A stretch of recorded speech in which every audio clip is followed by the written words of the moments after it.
He has spoken on the topics faith, family and freedom in Cuba, Belgium, Brazil, Congo, UK and all over the USA to crowds from 14 to 40,000. International leadership speaker, trainer and coach. Author of Learn to Raw Leadership, Attitude Hack, Live a More Excellent Life, 5 Battle Strategies of a Victorious Warrior. 2021 President's Lifetime Achievement Award recipient. Founding partner of the John Maxwell team. Toastmaster International Speech Competition semi-finalist. Founder of Tell It Like It Is TV, ThatGuyRocks.com and ThatGuySpeaks.com. Creator of Story Power TV, Transforming Grace TV, and Leading Leaders Podcast.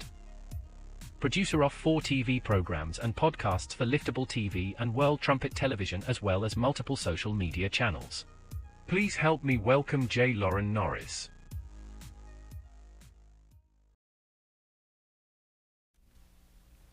To quote Vivek Ramaswamy, he said, when people feel like they don't have a voice, they scream. When they feel like their scream isn't being heard, they tear things down. I don't know how much of a time you've spent leading, but if you've been around children or you've been around toddlers or even some of those who are not fully able intellectually, it's pretty common that if they try to say something 3 or 4 or 5 times and they're not heard at all, they go into a temper tantrum. I heard a new one recently. Someone who refused to reply to someone else was said to be having a mantrum. He was having a mantrum. That's a new one on me, but okay, I get it. I still think the spirit of the concept is fair and accurate. When people feel like they should have a voice and they don't have a voice, they get upset about that. And if they try to express their thoughts, their opinions, and no one will hear them, they raise their voice until they do get the attention necessary. And when they don't get the attention necessary, they can become physically upset about that. And that's what I want to talk about in this episode of Leading Leaders. Subscribe now for our extensive video library of leadership lessons promoting faith, family, and freedom.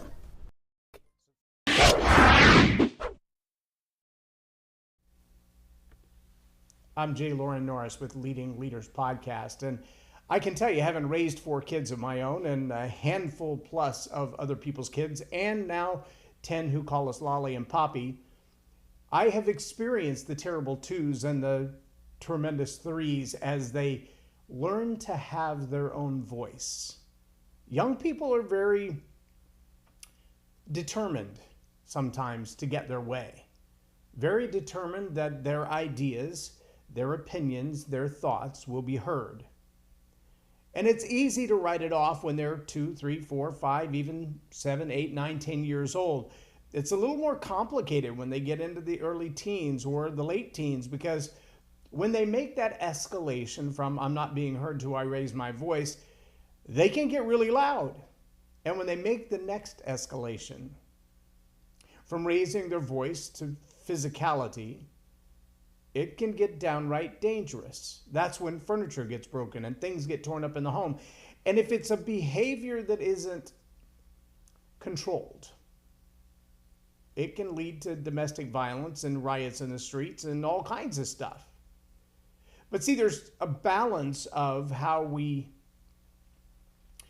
control, modify, moderate, appease, negotiate, navigate this escalation from I'm not being heard to physicality. One way we've seen in our nation's history is that silenced voice, that voice that has a cry to be heard, is screaming out in the wilderness. Sometimes that silenced voice never leaves the heart. It never actually crosses the lips. It simmers like a pressure cooker. And the escalation isn't obvious. Yeah, it simmers under the surface like a duff fire. You know what a duff fire is? It's that fire that burns underground. Sometimes it's an old coal mine, or sometimes it's a fire that started, but then it was smothered as time went on. Nobody noticed it. It was covered and buried, and now it's under the ground, and it's still burning. It's still hot. It just needs a little bit of breakthrough to the oxygen. And the minute it does, it can burn acres, hundreds of acres, thousands of acres almost instantly, because all the fuel and all the heat is still there. It just needed a breath of air. There are moments like that in the history of every nation where the pressure cooker of life, of social injustices, of cultural disagreements has burned, simmering under the surface, unspoken, for decades. In generations, we see these break out as civil wars, sometimes as national wars and world wars. We also see them break out in elementary schools and middle schools and high schools and college campuses for the same reason. This deep, burning passion and emotion of ideas and beliefs, it just has no voice. It has no place to be expressed, because when it's expressed, it receives a heckler's veto. Or when it's expressed, it's shut down. It's silenced because it's not the most popular opinion, because someone could label it hate speech because they got their panties in a ruffle. Someone's feathers are all askew, and so they silence those they disagree with. And we see it, again, at every level. Maybe it's your middle school student who has an opinion that's not real popular in middle school, and so the other students bully them into silence. Or the teacher sends them to the principal's office on a regular basis, or downgrades their homework assignments, or doubles their homework load. There's all kinds of manipulation of people's opinions. It comes in various forms. In some forms, it's a political persecution. In others, it's a legal persecution. There are people right now in jail facing 2, 5, 10-year terms for comments made on social media, when exactly the same comment was copied and pasted by someone else, but the target of the comment was changed. It's just their opinion. It's no big deal. Why is one person's opinion worthy of arrest and another is not? See, that's the kind of silence that leads to screaming, and screaming that leads to physicality, and that physicality can become violence. What happens when that reaches its full steam?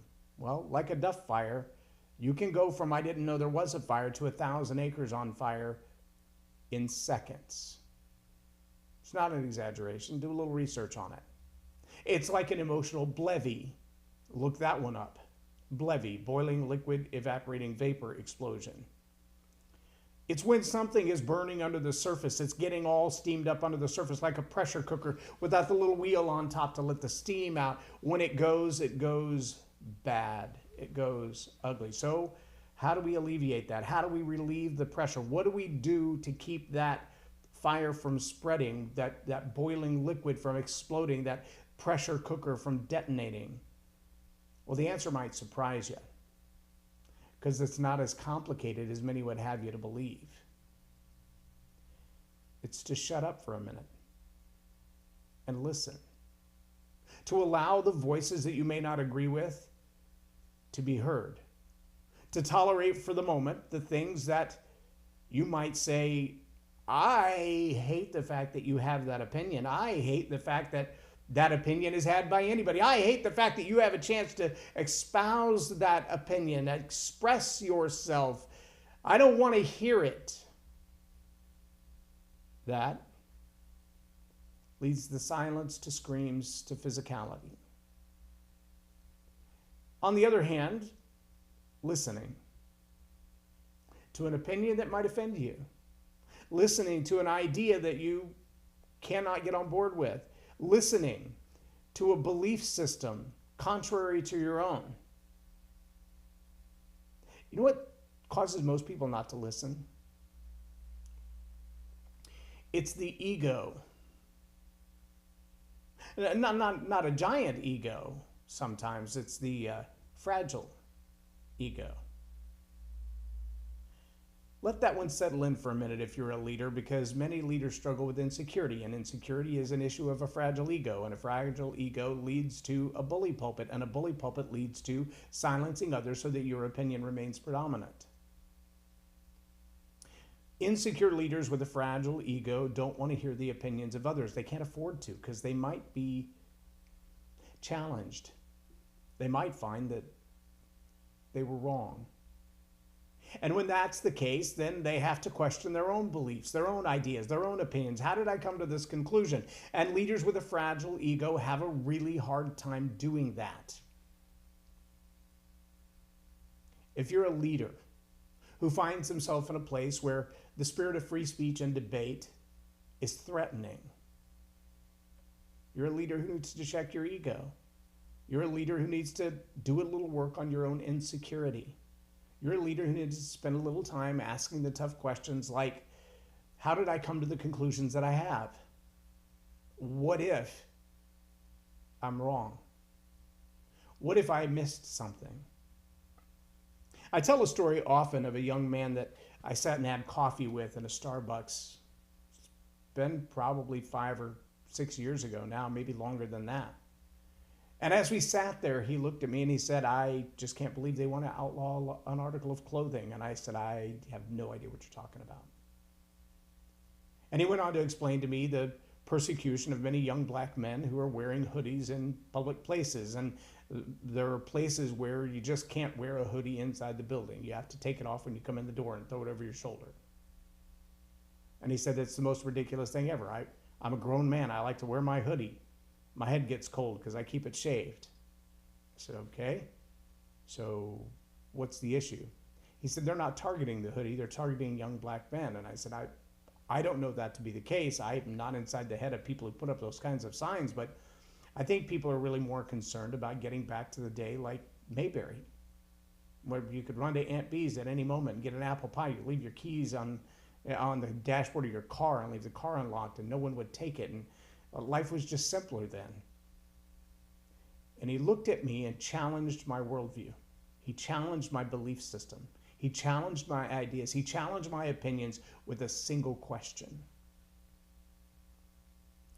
He said, look at my face. Where was I in Mayberry? And I had to stop for a minute and think. Maybe 1 or 2 episodes, maybe 1 or 2 times there was a person of color that appeared in Mayberry. Now, I would have never thought of that program as being a racist program. I would have never thought of my worldview as being a racist worldview. But in that moment, I had to acknowledge I had overlooked something. I don't want my neighborhood not to include people of color. There's nothing in me that says that's right. I do want my neighborhood to be peaceful.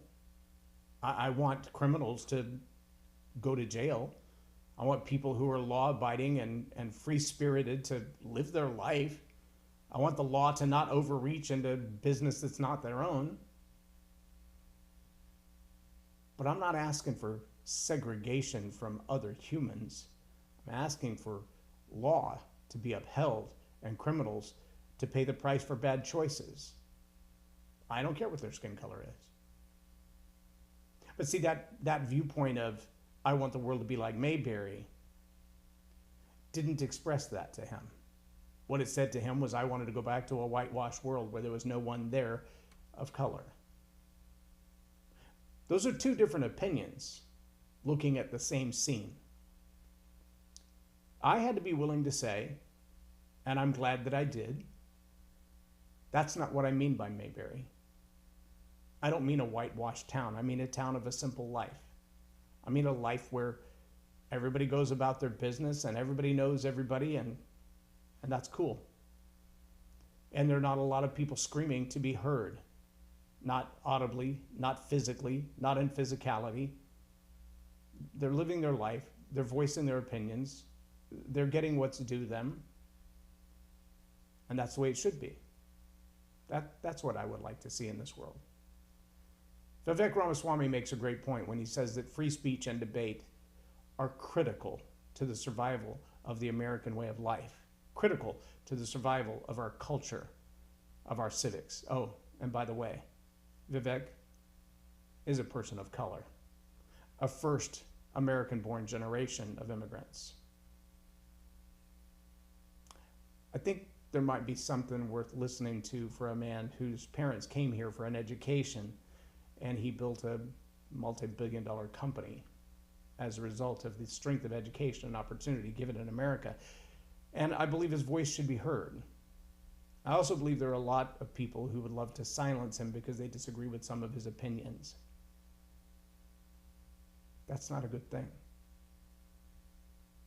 I would put Officer Tatum and Candace Owens and others like her, Amala, in the same boat.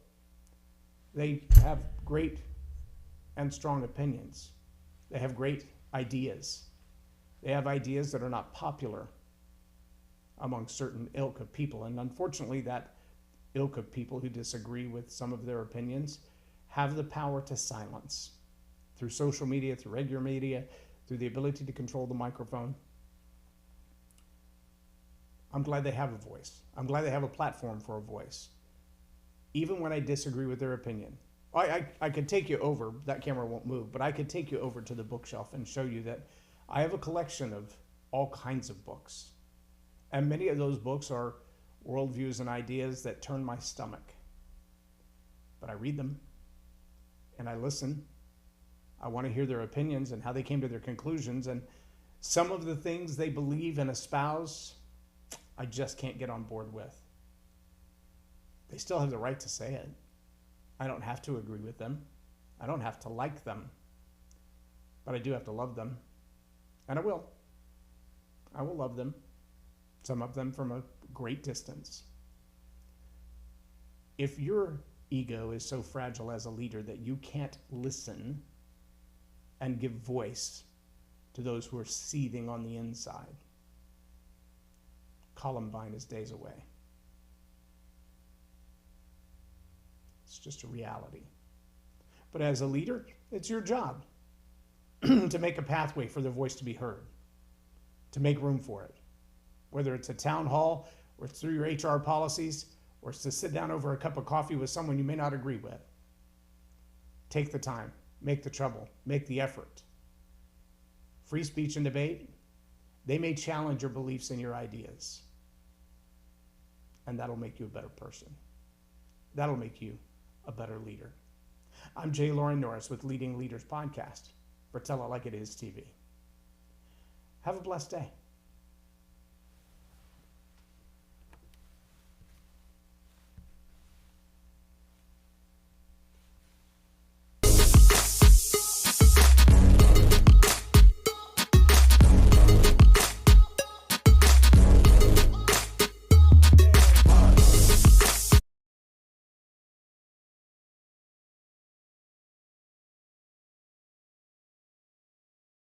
And I learned so much. I'm really going to have to sit down and go back through everything, and I think I might have to have some more coffees with Loren, but it was totally worth my time, and I really highly recommend it if you're looking to grow your ministry, grow your business, grow your career. Loren will serve you well. Thank you.